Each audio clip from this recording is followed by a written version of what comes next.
met, I am Scott Mackenzie. I am the president of Scots Charitable Society. I am sincerely grateful for all of you who've come out to be with us tonight. You know, years ago when I joined the society, it was 42 years ago, I think I was 6 years old when I joined, young man out of college, and we used to have like 450 people come to our Tartan Ball in St. Andrews. Somehow or another, over the years, it kind of faded away. Now that I'm the president, I'm bringing it back. Yay. All right. Thank you. And I made it very clear to all the wonderful people who were responsible for putting this together, Claire, Leslie, and Cheryl, and several others who worked very hard to put this together. And I said, you know what, we may not make money this first time around, but I want to make sure everyone has a memorable night. So you can come back next year in spades, and that's what we plan to do. We're going to put on a great performance for you all tonight. But I want to tell everyone who may not be totally familiar with our society, we've been around for a long time. We've been here since 1657. Now think about that year. That's only 37 years after the Pilgrims landed. Yes, we are that old. Founded by a group of Scots, 28 of them, who got together. 13 of those Scots were indentured servants that were captured at the battles of Dunbar and Worcester during the English Civil War.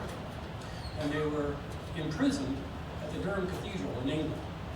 Some London investors said, hey, this is good capital. Let's capitalize on this. Let's send these guys over to the colonies. Some went to the lumber mills in Berwick, Maine, or in Durham, New Hampshire, where the University of New Hampshire is today.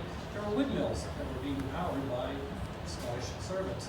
And then there is the Scottish Ironworks, the Saugus Ironworks in Saugus, which is actually a National Historical Site. Now think of a New England summer, hazy, hot, and humid. These guys are wearing heavy leather suits to protect their bodies as they stand in front of a furnace kicking out 2,000-degree heat. I don't think too many of them are overweight.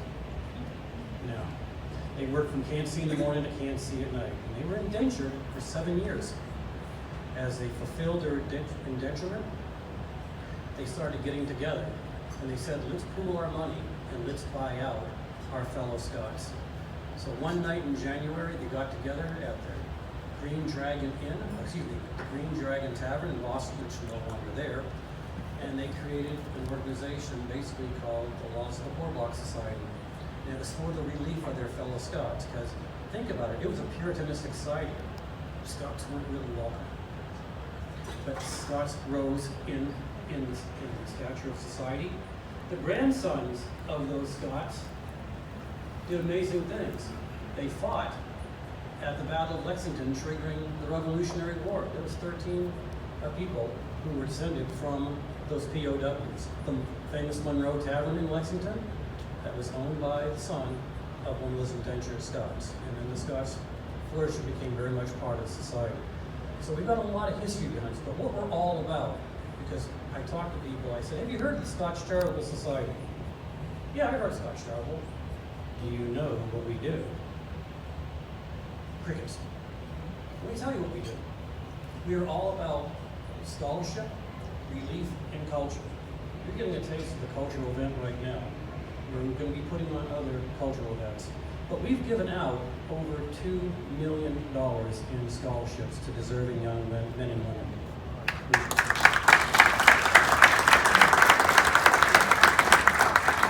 When you participating in this event, those monies go to those kids. They're deserving of it. We've given out about $500,000 in relief for people who are in financial straits. A couple of quick stories about a family that came over from Scotland. They tried to make a go at it in this country. Things just didn't work out for them. And they had to go back to Scotland, but they couldn't afford to have what they owned shipped back. The Scotch Charitable paid the bill. There was a woman whose husband was out of state on business and he died. And the undertaker wanted to take her over the coals to send back the body. Scotch Charitable paid to have her return home. So we're here to help out our fellow Scots because our motto is Scots helping Scots.